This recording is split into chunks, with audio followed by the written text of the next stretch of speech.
2 روپے کی کلفی کھا کر 10 منٹ تک اس کا تیلا چوسنے والے بھی کہہ رہے ہوتے ہیں جانو تم صرف میری ہو۔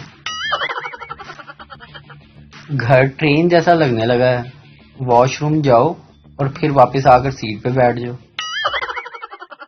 لڑکا آئی لو یو، تم دنیا کی سب سے خوبصورت لڑکی ہو۔ لڑکی لیکن تمہارے پیچھے تو مجھ سے بھی زیادہ خوبصورت لڑکی کھڑی ہے۔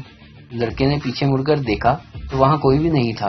لڑکی اگر تم مجھ سے سچا پیار کرتے تو کبھی مڑ کر نہ دیکھتے، اس لیے آئی ہیٹ یو۔ لڑکا جیسے تمہاری مرضی، لیکن میں تمہارے لیے یہ سونے کی انگوٹھی لایا تھا گفٹ کے طور پر۔ لڑکی لو، اب میں اپنے جانوں سے مذاق بھی نہ کروں۔ لڑکی نے انگوٹھی کے ڈبے میں دیکھا تو وہ خالی تھی۔ لڑکا اگر تم مجھ سے سچا پیار کرتی تو کبھی ڈبہ کھول کر نہ دیکھتی، اس لیے آئی ہیٹ یو۔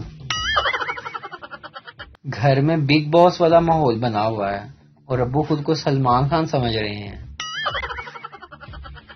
لڑکا اپنے چرسی دوست سے، یار کہتے ہیں دودھ پینے سے بڑی طاقت آتی ہے۔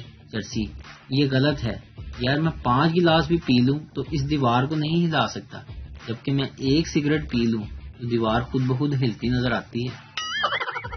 حوصلہ سیکھنا ہے تو پریشر کوکر سے سیکھو جو آگ پر بیٹھ کر بھی سیٹیاں مار رہا ہوتا ہے۔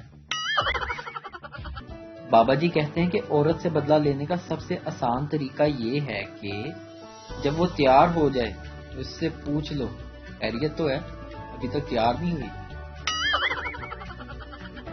بابا جی کہتے ہیں کبھی کچن میں کھڑی ہوئی بیوی سے اونچی آواز میں بات نہ کرنا، کیونکہ کچن میں کھڑی بیوی اور بارڈر پر کھڑا فوجی ہتھیار سے خالی نہیں ہوتے۔